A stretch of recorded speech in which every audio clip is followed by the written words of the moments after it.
Hi guys, Jake Wilson here. Today we're going to be looking at a practical guide to harmonics. So my aim in this video is that by the end of it we've taken the guesswork out of harmonics and that you're not reaching for them, not knowing what note they're going to produce. And I think that's really helpful. If you're playing and jamming and you play a harmonic and it sounds absolutely awful and dissonant, now we know which ones to avoid and how to make better decisions when choosing what harmonics to play. And of course, there are plenty of other good creative reasons why it's quite valuable to have a handle on this, and I'll go into some of that a bit later. So I'd really recommend that you go and research the overtone series. The overtone series is a kind of naturally occurring physical acoustic phenomenon that is basically behind music, really, and behind Western harmony. So I think this is easier to understand on a practical level if we keep it there and don't get too bogged down into the science and the physics of it. Although there are plenty of amazing videos already on YouTube that explain the physics of harmonics. So my understanding is that when we hear a pitch, we're actually also hearing, but very, very faintly, subconsciously taking in the entire spectrum of frequencies that fundamental is producing. So if our fundamental is the full length of the string vibrating, then the harmonics are going to be different divisions of that string. And this goes for the overtone series. It maps up precisely. And essentially, the way this manifests on guitar is that we're just going to be dividing the string, the length of the string, into different whole integers. So the most useful of these harmonics is the first sort of half dozen of them. And just let's have a look at what they are. So our fundamental on the G string is the whole string vibrating. But if we create a kind of harmonic node, we set off a harmonic. So very simply, when we go to the 12th fret, because that is roughly half of the length of the string, we are setting off the octave above it. We're dividing it into two. But if we set off a harmonic in a third division placement, we get the fifth. So now this is the same for each string. So let's just quickly run those down. On the E string, we get a B. On the A string, we get an E. On the D string, we get an A. On the G string, we get a D. On the B string, we get an F sharp, and on the E string again, we get a B. So just to repeat, dividing the string into three gives you an octave plus a fifth. Now for me, that's roughly one hand span, so let's just test it out. So if I go like that, we know that the next fifth is going to be somewhere around here. And there it is. So that's dividing it into three. For now, we'll just stick down in this part of the neck. So dividing it into four, well, four is a multiple of 2. So we're back to our sort of fundamental pitch, but a frequency that's a multiple of that fundamental. Dividing the neck into 4 gives us roughly the sort of 5th fret area, and you can work out the rest yourself. And this gives us 2 octaves above the fundamental. Now, that's 1 octave above. That's 2 octaves above. So if you're playing a harmonic above the 5th fret, you're playing 2 octaves above the string that you're playing on. Okay, so past this point, the harmonics become a little bit weaker, but they're still useful up to a point. If we go to divide the string into, where did we get to? We got to 4. Let's divide the string into 5, and all of a sudden you start getting more interesting pitches. We get the third, the major third of each string plus 2 octaves.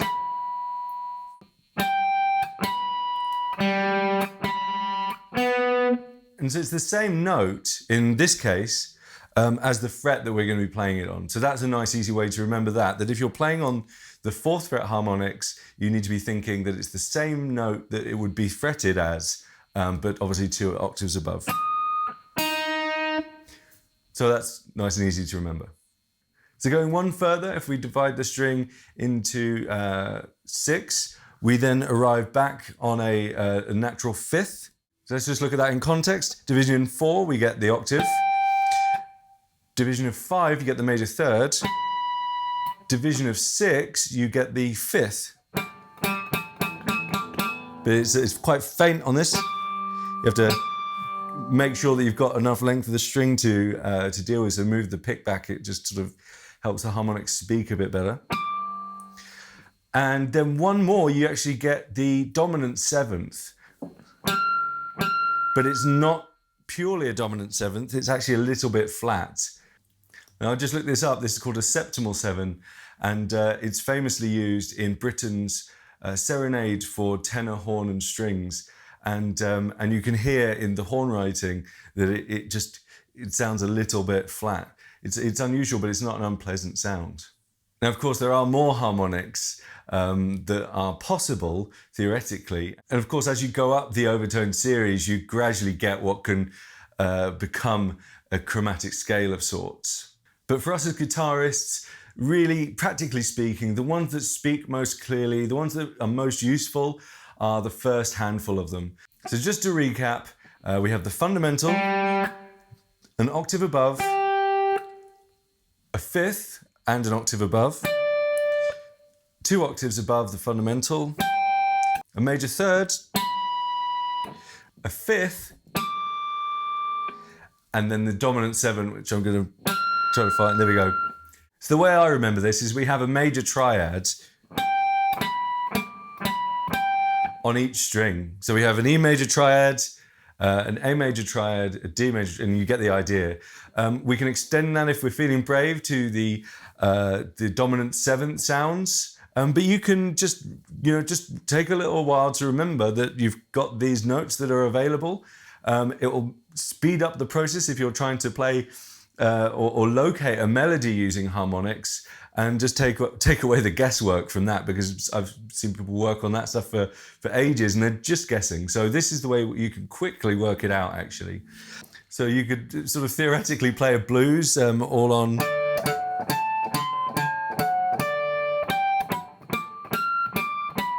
the 5 chords.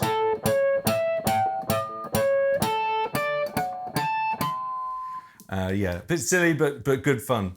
Now, it's not so common, but the other thing to mention is that you can actually play kind of artificial harmonics if you just think about it as though you're changing the length of string.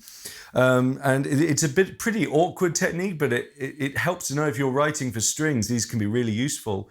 I might show you something that I wrote a little while ago, which uses harmonics a lot. And the way they're notated, maybe I'll put the score up, but you'll be able to see how they're sort of written for stringed instruments. But the same principle just applies for us guitarists. So we know that if we have, if we're a 4th interval, fa, mi, do, if we're a 4th interval above the fundamental, we are going to be dividing the string by the amount that will give us 2 octaves as our harmonic. So let's just take D, for example. A 4th interval above D is G. So we know that this space is what we need to divide the string into 4 now. So we can just take that and harp harmonic it. It's going to be different depending on where you are. It'd be nicer, in fact, if we could divide it this way. Let's try to work that out, but that would look really crazy on notation. I wouldn't bother with that. Let's just do it the peasant's way. So it's going to be somewhere around here. And that's all we're doing. We're just, when you do a pinched harmonic, that's probably what's happening. And the pitch of the pinched harmonic is going to be one of those overtone series notes. So that's quite fun. Anyway, I think it's quite fun. But yeah, all these things you can do, you can mess with, you can work on.